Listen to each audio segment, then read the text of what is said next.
జగనన్నపై షర్మిల తీవ్ర విమర్శలు. కూటమితో పరోక్షంగా అంటకాగుతున్నారా? కడపలో పోటీ షర్మిలకు లాభమా నష్టమా? వైఎస్ అభిమానుల ఓట్లు కాంగ్రెస్ కు దక్కుతాయా? ప్రభుత్వ వ్యతిరేక ఓట్లు చీలి జగన్ కే లబ్ధి కలుగుతుందా? షర్మిల బాణం ఎటు వెళుతోంది? ఏపీ సార్వత్రిక ఎన్నికల్లో సీఎం జగన్ కు అనుకోని ఇబ్బంది ఎదురవుతోంది. అది తన సొంత ఇంటి నుంచే. సాక్షాత్తు తన రక్తం పంచుకు పుట్టిన సోదరి వైఎస్ షర్మిల తనకు వ్యతిరేకంగా నిలవడమే కాకుండా కాంగ్రెస్ పార్టీలో చేరి ఎన్నికల్లో అన్న పరాజయానికి పాచికలు వేస్తోంది. శత్రువులు ఎందరూ కలిసికట్టుగా వచ్చినా సరే తను సింగిల్ గా పోరాడగలను, వారిని ఎదుర్కోగలనని సీఎం జగన్ అంటున్నా షర్మిల విషయంగా మెత్తబడుతున్నారన్న మాటలు వినవస్తున్నాయి. తెలుగుదేశం జనసేన నేతలకు మించి తన అన్న వైఎస్ జగన్ పై షర్మిల విమర్శనాస్త్రాలు ఎక్కుపెట్టడం కేవలం వైఎస్ఆర్సీపీకే కాదు, ఏపీలోని వైఎస్ఆర్ అభిమానులందరికీ మింగుడుపడని విషయం. షర్మిల ఇలా అన్నకు వ్యతిరేకంగా నిలబడటాన్ని చూడలేకపోతున్నారు. గతంలో ఎన్నో ఇబ్బందులు ఎదురైనా వైఎస్ కుటుంబం కలిసికట్టుగా ఎదుర్కొన్న సందర్భాలు గుర్తు తెచ్చుకుంటున్నారు.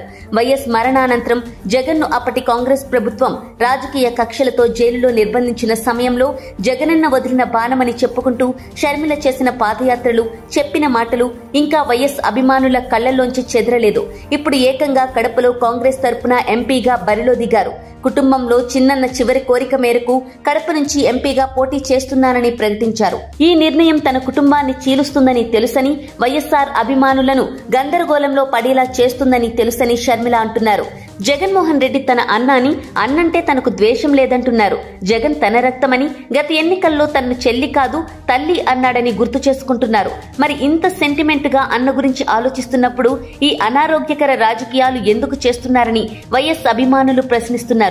షర్మిల ఏపీ కాంగ్రెస్ అధ్యక్షురాలిగా బాధ్యతలు స్వీకరించడమే ఓ వ్యూహం, కుట్రకోణమని కొందరు విశ్లేషకుల భావన. ఈ వ్యూహం కాంగ్రెస్దే అయితే ఎవరూ అనాల్సిన పనిలేదు, ఎందుకంటే తను ఆ పార్టీ అధ్యక్షురాలు కనుక. కానీ తెలుగుదేశం అధినేత చంద్రబాబు హస్తం ఉందని చాలా మంది అనుమానిస్తున్నారు. బాబు ఈసారి ఎన్నికల్లో జగన్మోహన్ రెడ్డిని ఓడించేందుకు, ఇరకాటంలో పెట్టేందుకు ఎన్ని మార్గాలు ఉన్నాయో అన్నీ వాడుకుంటున్నారన్న విమర్శ లేకపోలేదు.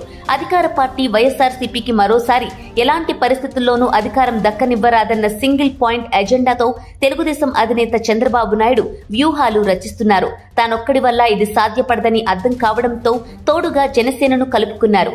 ఈసారి కేంద్రంలో మళ్లీ ఎన్డీఏ కూటమి వస్తే తనకు ఎలాంటి వ్యక్తిగత నష్టాలు కలగరాదనే ముందు ఆలోచనతో బీజేపీని బ్రతిమాలి మరీ తమ జట్టులో కలుపుకున్నారు. ఏపీలో ఏమాత్రం పొలిటికల్ బేస్ లేని బీజేపీ తనకు ఇదో అనుకూల అంశంగా భావించింది. అంతేకాదు బాబు మనసులో ఆలోచన గ్రహించి తెలివిగా అధిక సీట్లు రాబట్టుకుంది. ప్రభుత్వ వ్యతిరేక ఓట్లు చీలరాదన్న నినాదంతో కూటమి ముందుకు వెళుతున్నా వైఎస్ఆర్సీపీ అధినేత సీఎం జగన్మోహన్ రెడ్డి ఏమాత్రం అదరలేదు, బెదరలేదు. గత 5 ఏళ్లుగా అమలు చేసిన సంక్షేమ పథకాలే తనకు శ్రీరామ రక్ష అని భావిస్తున్నారు. బడుగు బలహీన వర్గ ప్రజలే ఈ ఎన్నికల్లో తనకు బ్రాండ్ అంబాసిడర్లని ప్రతి బహిరంగ సభలోనూ చెబుతున్నారు. షర్మిల అన్నతో విభేదించినప్పటి నుంచి తీసుకుంటున్న ప్రతి రాజకీయ నిర్ణయం తనకే బూమరాంగ్ అవుతోంది. ఏపీ వదిలి తెలంగాణలో తండ్రి వైఎస్ పేరిట సొంత పార్టీ పెట్టినప్పుడు తెలంగాణ రాజకీయ నేతల నుంచి తీవ్ర విమర్శలు ఎదుర్కోవాల్సి వచ్చింది. అక్కడికి ఉమ్మడి ఏపీలో వైఎస్ అభిమానులకు కొదవలేదు కాబట్టి షర్మిల ప్రారంభించిన వైఎస్ఆర్టీపీలోకి అభిమానులు వచ్చారు. తెలంగాణలో ఎలాగైనా వైఎస్ పాలన వచ్చేలా చేయాలని అనుకున్నారు. అయితే ఏ విధంగా చూసినా ప్రస్తుత పరిస్థితుల్లో ఇది సాధ్యపడదని తెలంగాణలోని ప్రతి రాజకీయ పార్టీ నేతలకు తెలుసు. కానీ షర్మిల మొండిగా ముందుకెళ్లారు. తండ్రికి ఉన్న మొండితనమే షర్మిలమ్మకు వచ్చిందని కొందరు ముచ్చటపడ్డారు కూడా. ఒక పార్టీ నిర్వహణ అంత సులువు కాదని, దానికి హార్డ్ వర్కే కాదు స్మార్ట్ వర్క్ కూడా అవసరమని అనుభవపూర్వకంగా తెలుసుకున్నారు. ఇక్కడే మరోసారి తప్పుడు నిర్ణయం తీసుకున్నారు. అది కాంగ్రెస్ లో తమ పార్టీని విలీనం చేయడం. దానివల్ల తెలంగాణ అసెంబ్లీ ఎన్నికల్లో ఎలాంటి ఫైదా రాలేదు సరికదా, వైఎస్ అభిమాన నేతల నుంచి విమర్శలు ఎదుర్కొన్నారు. అప్పుడు కూడా అన్న జగన్ నోటి నుంచి ఒక్క మాట కూడా రాలేదు. అసలు తను ఆ విషయమే పట్టించుకోలేదు. చెల్లి తన రాజకీయ జీవితాన్ని చూసుకుంటోంది అనుకున్నారు. బాబాయి వివేక హత్యోదాంతం తనను బాధించిందని, అన్ని సాక్ష్యాలు ఉన్నా చర్యలు లేవని షర్మిల అంటున్నారు. అధికారం వాడుకొని వాళ్లనే జగన్ రక్షిస్తున్నాడని విమర్శిస్తున్నారు. అవినాష్ రెడ్డిని వెనకేసుకు వస్తున్నాడని, మళ్లీ అవినాష్ రెడ్డికే సీటు ఇవ్వడం తట్టుకోలేకపోయానని, అందుకే తను కడప నుంచి బరిలో నిలిచానని తన నిర్ణయానికి జస్టిఫికేషన్ ఇచ్చుకోవడానికి షర్మిల ప్రయత్నిస్తున్నారు. అయితే ఇది ప్రజలు ఎంతవరకు నమ్ముతారో తెలుసుకోవాలి. అసలు ఇలా మాట్లాడిన వెంటనే ఇదేదో బాబు స్క్రిప్ట్ అనిపిస్తోంది కదా అని అనుకోరా అని కొందరు అంటున్నారు. వైఎస్ బిడ్డగా షర్మిల అంటే కడప ప్రజలకే కాదు 2 రాష్ట్రాల తెలుగు ప్రజలందరికీ చెప్పలేనంత అభిమానం. వైఎస్ తన 2 బిడ్డల్ని 2 కళ్ళలా చూసుకున్నారని ఇప్పటికీ అంటారు. అలాగే వైఎస్ మరణానంతరం షర్మిల తన పుట్టింటికి అందించిన బాసట అసాధారణం. అన్న జగన్ కోసం రేయింబవళ్లు శ్రమించారు. జగన్ జైలు పాలైనప్పుడు జనాల్లో తిరిగారు.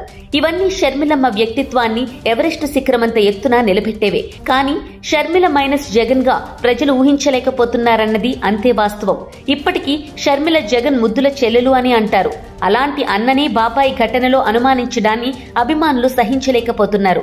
ఇప్పటికే వివేకా కూతురు సునీత తెలుగుదేశం ట్రాప్ లో చిక్కుకున్నారని ఇప్పుడు షర్మిల వంతు అని అంటున్నారు. తల్లి విజయమ్మ పరిస్థితి ఓసారి షర్మిల ఆలోచించాలని అభిమానులు కోరుకుంటున్నారు. అటు కొడుకు ఇటు కూతురు ఇద్దరు శత్రువుల్లా కయ్యానికి కాలు దువ్వితే ఆ తల్లి మనసు ఎంతగా క్షోభిస్తుందో అంటున్నారు. షర్మిల అభిమానుల కోణం నుంచి కూడా ఆలోచించి అడుగులు వేయాల్సిందని విశ్లేషకుల భావన. కాంగ్రెస్ అధిష్టానం షర్మిలను తెలంగాణలో కాకుండా ఆంధ్రాలో అస్త్రంగా వాడాలని నిర్ణయించుకోవడంలోనే ఏదో మతలబు ఉందని అంటున్నారు. ఏపీ కాంగ్రెస్ అధ్యక్ష పదవి కట్టబెట్టడం వెనుక బాబు కనికట్టు ఉందని వ్యాఖ్య.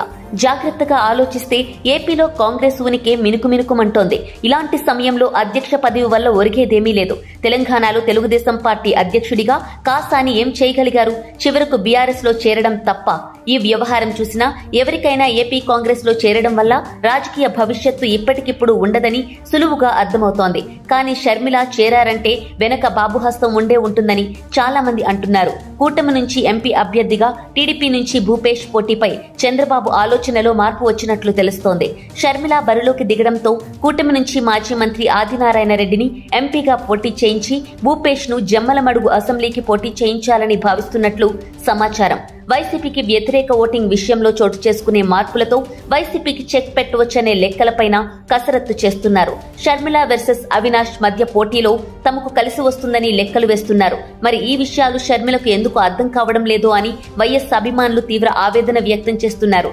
షర్మిల కాంగ్రెస్ నేతగా ఉంటున్నా బీజేపీ నేత సీఎం రమేష్ ఫ్లైట్లలో తిరగడం, ఆమె భర్త అనిల్ రమేష్ తో భేటీ కావడం ఇవన్నీ గమనిస్తున్న వారికి అనుమానం మరింత బలపడుతోంది. రమేష్ బీజేపీలో ఉన్నా అతను బాబు మనిషి అని చాలా మందికి తెలుసు. ఇన్ని ప్రతికూలతలు వెంటాడుతున్న సమయంలో షర్మిల ఏపీలో కాంగ్రెస్ జెండా పట్టుకుని ఒంటరి చేసే ఒంటరి పోరు వల్ల నష్టమే కాని లాభం లేదని కొందరు లెక్కలు తేల్చేస్తున్నారు.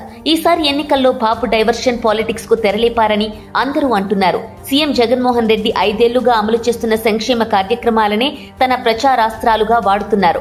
తన వల్ల మంచి జరిగిందని భావిస్తే ఓటు వేయండి అని నిజాయితీగా అడుగుతున్నారు. పైగా ఈసారి ప్రత్యేక హామీలు ఉండవని, ఈ పథకాలనే మరింత సమర్థవంతంగా నిర్వహించడమే తన బాధ్యత అని జగన్ అంటున్నారు. ఈ ప్రచారం జనాల్లోకి బాగా వెళుతోంది. ఈ సత్యం తెలుసుకుని బాబు డైవర్షన్ పాలిటిక్స్ ఆడేందుకు పాచికలు వేస్తున్నారు. ఇందుకు షర్మిల సునీతలను పావుగా వాడుతున్నారని అంటున్నారు. వివేకానంద కేసును పదే పదే అతని కూతుళ్లతో ప్రచారంలో పెడితే జగన్ వాటికి సమాధానం ఇవ్వాల్సి ఉంటుందని, సంక్షేమాల ప్రచారానికి తెరపడుతుందని బాబు చాణక్యం. పైగా ఒక అబద్ధాన్ని 100 సార్లు చెబితే అది నిజమని ప్రజలు అనుకుంటారన్నది బాబు పొలిటికల్ ఫిలాసఫీ అని విశ్లేషకులు అంటున్నారు. అందుకే షర్మిల సభలకు అయ్యే ఖర్చు, జనాలను తరలింపు తదితరాలన్నీ తానే చూసుకుంటున్నారన్న ప్రచారం వినవస్తోంది. కడపలో షర్మిల ఎన్నికల ఖర్చు దగ్గరుండి చూసుకునేలా బీటెక్ రవికి బాబు పురమాయించారన్న మాట కూడా వినవస్తోంది. ఇలా ప్రతి జిల్లాలోనూ షర్మిలకు తోడుగా నిలుస్తున్నట్లు బాబు నటిస్తున్నారని, ఈ మాయలో పడి షర్మిల పచ్చ పార్టీకి వత్తాసు పలకడం, పచ్చ చీర కట్టుకుని ప్రచారానికి వెళ్లడం లాంటి పనులు చేస్తున్నారని వైఎస్ అభిమానులు విమర్శిస్తున్నారు. ఒకవేళ షర్మిల వైఎస్ బిడ్డ అన్న అభిమానంతో ఓటు వేయాలని కడప ప్రజలు అనుకున్నా షర్మిల గెలిచి ఢిల్లీకి వెళ్లి ఏం చేయగలరు అన్న విషయంగా అనుమానాలు తలెత్తుతున్నాయి. విశాఖ ప్రైవేటీకరణ, రాష్ట్రానికి ప్రత్యేక హోదా తెచ్చే శక్తి సామర్థ్యాలు తనలో ఉన్నాయా? కనీసం ఈ అంశాలపై పోరాడాలన్నా తగినంత మంది ఎంపీలు, ఎమ్మెల్యేల సంఖ్య ఈ ఎన్నికల్లో తెచ్చుకోగలరా అని ప్రశ్నిస్తున్నారు. అలాంటప్పుడు షర్మిలకు ఓటు వేయడం అంటే చెరువులో చింతపండు పులిమినట్లే వ్యర్థమవుతుంది కదా అంటున్నారు. ఇప్పటికైనా షర్మిల వాస్తవాలు గుర్తెరిగి అడుగులు వేయాలని, వైఎస్ బిడ్డగా ఎప్పుడూ మా గుండెల్లో నిలిచి ఉంటారని, అలాగే జగనన్న ముద్దుల చెల్లిగా ఆయనకు బాసటగా నిలవాలని, మరోసారి జగనన్న వదిలిన బాణం కావాలని అభిమానులు కోరుకుంటున్నారు. షర్మిల పరుగులు తీస్తున్న మాట వాస్తవమే కానీ లక్ష్యమే లేని పరుగు ప్రయాసగా మారక తప్పదని అంటున్నారు. ఎన్నికలు అయితే తప్ప నిజానిజాలేంటో తెలిసిరావు.